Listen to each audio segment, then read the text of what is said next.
The most powerful thing that you can do to end imposter syndrome is to burst the bubble of the ideal you. When we are in this part of our journey that we find this barrier that we are an imposter, which means that we are not actually who we are saying or who we are portraying ourselves to be to others, or maybe we are offering something that maybe we don't have the skills to be up to that level, or whatever definitions that comes, that we are not enough, that we are not good enough, that we haven't learned enough, that who are we, or and so on and so forth. Sometimes this can be related and people think, oh, this is perfectionism also comes up, right? But it's not, because perfectionism stems from a need of being accepted by others, so fearing rejection by others, okay? Imposter syndrome, it's a self-judgment situation. And for me to explain this to you, I will have to enter a bit into what happens in fragmentation process when we experience a situation of distress. So we encounter situations of distress in our lives from many sources. And those who we encounter in childhood and we don't have the ability or the tools to process, they give a result to splits, to fragmentations in our consciousness. And this split, at least two parts are generated, sometimes more, but at least two parts. And these two parts go because we are faced with a need that cannot be met, because they are incompatible. For example, I want to run, but the safety, like I have a bully in front of me, and I want to run from that bully, but because that person, it's either stronger or faster, or it's our parents, or I don't know, kid in school, we can't. So at the same time, to preserve our well-being, we want to stay, right? In this moment, we have two different needs. I mean, the need is the same, as to be safe, but we are handling this need in two different ways. One part of us wants to run away, and another part of us stays still because wants to do what the bully is instructing us to do. In this immediate moment, we separate, we have a split. And what happens is we will turn to one option and abandon the other. And the other part that it's abandoned goes to our subconscious mind. It still exists. We cannot get rid of parts of us, ever. What happens is either we are aware of them, or they are integrated, or they are forgotten because we needed to repress them, disown them, push them away because it was not safe. It was not compatible with the reality that we were living. Okay? So all these parts, they go to our subconscious mind. And these parts is what is generating the imposter in us. Why? Because we are creating an image that we want to put forward towards the public, or the people that we will work with, or our circle of friends, whatever it is, that it's not 100% the truth of how we see ourselves.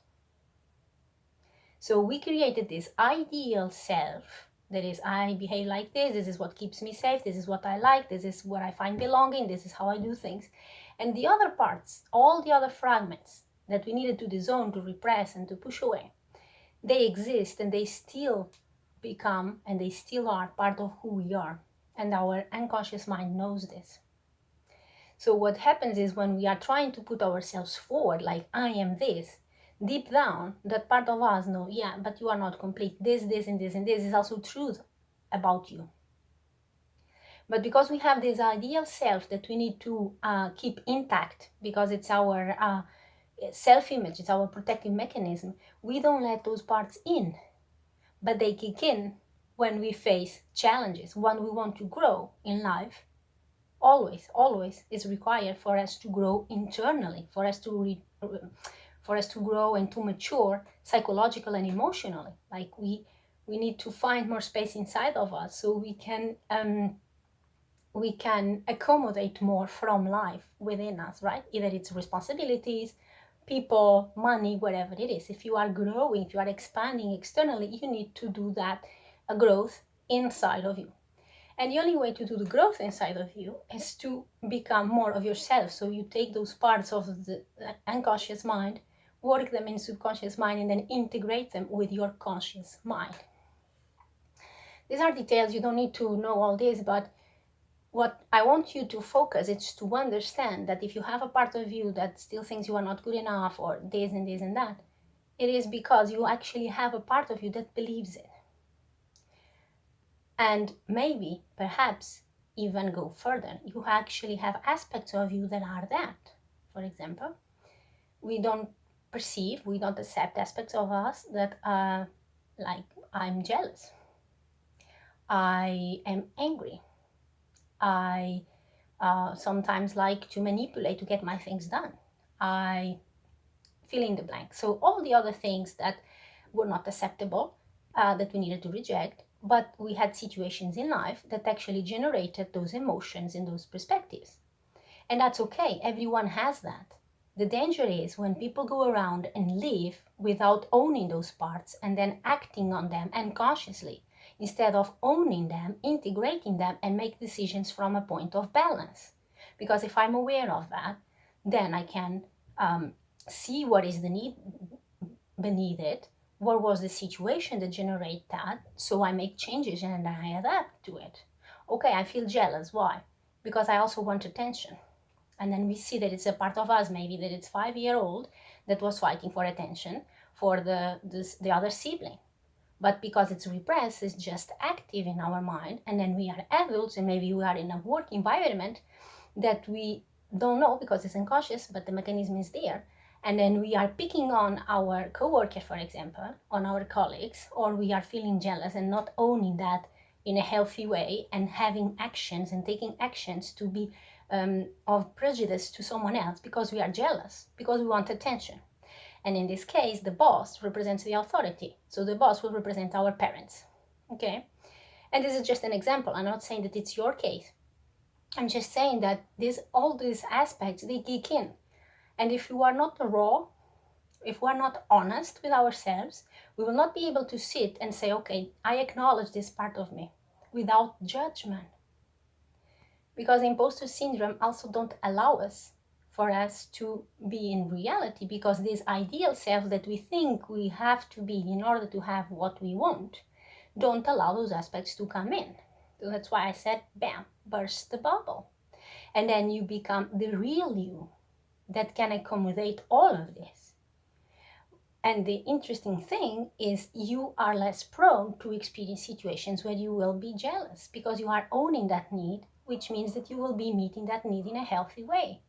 Or if you have behaviors or patterns in you, you recognize them because now you are aware, so you don't go around and be a bad person. You see the judgment here? So to be a person that acts on these patterns and actually can be a prejudice to someone else, even if unintended.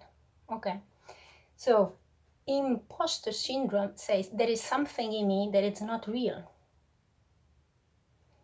And in part, it is true, because there are parts of us that don't believe what we are saying, that don't believe that we are this person, that we are presenting ourselves to others or teaching. Like, who am I to teach this person? Then you have an insecurity. Yeah, because this and this I couldn't do. The other person was better, or I feel unsafe if I don't reach this goal by this date, for example. So all those parts, they are like, no, but we are not aware, and we just have the feeling, and that feeling blocks us from acting because we are not aware what is the mechanism behind. Okay. So the other part that I want to explain is how to address it. Well, there are many ways. We can, for example, work with the belief. What I have to believe it is true about myself for me to feel this. You can watch the video that I did about finding core beliefs fast. It will help you. The other option is to channel that part. I want to channel the part of me that feels an imposter. I want to channel the part of me that feels and fill in the blank. And the other part is when you make yourself the question to yourself, when was the first time that I experienced this? And this will probably bring you to an episode, an event, a memory, a situation that you have experienced earlier in life. Okay, which one to choose? Like, I know this for myself intuitively. If I would be working with you, I will also would know the answer for you intuitively, with like goes faster. In your case, if you don't know, you can try it out. If you already have this strong connection with your intuition, with your divine guidance, then you ask and the answer will come. If not, try and error. Like, there is no wrong way to do this. For me, sometimes I'm digging into beliefs, and then I'm in a belief, I feel such a strong emotion, and from that emotion actually pops up a memory. So this is also not just A, B, or C, and then you exclude the others. It's a process that your body and your consciousness will drive you in it and through it, because like the whole universe looks for expansion, and expansion is inclusion, so inclusion is integration. Energetically speaking, this is the process. So it will have like how can I say, an easy flow to lead you towards for you to find that root cause and to integrate that part. Okay, the other thing is very important: self-judgment. You will probably, like I just gave an example, find parts of yourself that maybe you don't like, that maybe you don't want to accept. It's not just that others don't accept, because you could treat that in you and others will not even know, because if you don't mention, they don't know. You are doing your own inner work on yourself. But you don't feel good about yourself if you see that in you. So the trick here is not judge. Don't judge.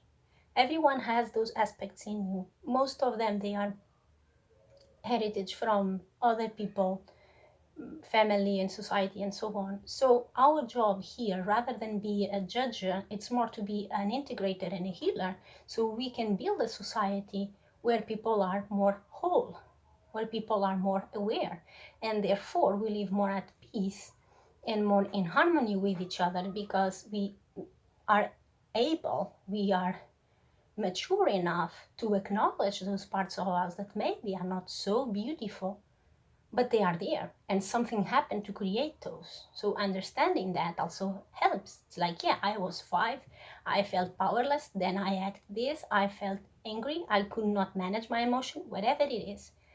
Please always bring a lot of compassion towards yourself. Understand the situation was limited, your resources of development, of emotional regulation, of maybe support in your environment were limited. So bring that compassion towards yourself. Be kind. Treat yourself like if you were right now talking with a child that you love and you want to be supportive. At the same time, you want to teach them, of course, hold them accountable, teach them responsibility, but with the most like compassionate and loving way possible. So do that with yourself and you will see the result. Okay? So if you like this video, please comment below and subscribe to my channel. Thank you so much. And as always, be kind to yourself today.